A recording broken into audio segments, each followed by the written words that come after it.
di ba, may mga ano na parang, oh, tomboy, ganyan. Ano naman, ice totoo crumble, naman. ganun. Ice crumble.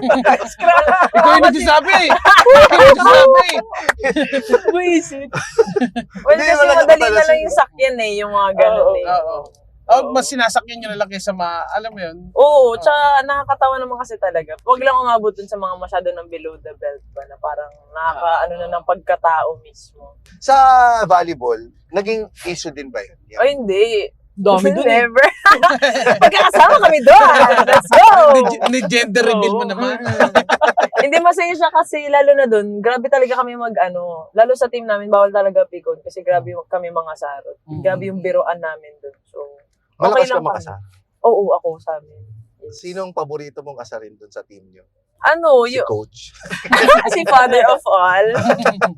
Father yung tawag namin dun. Hindi, yung mga si Justin, si Ivy, si Danny Ravena. Well, kasi close talaga kasi kami. So, kahit sino lang dun, kaya naming asar-asarin.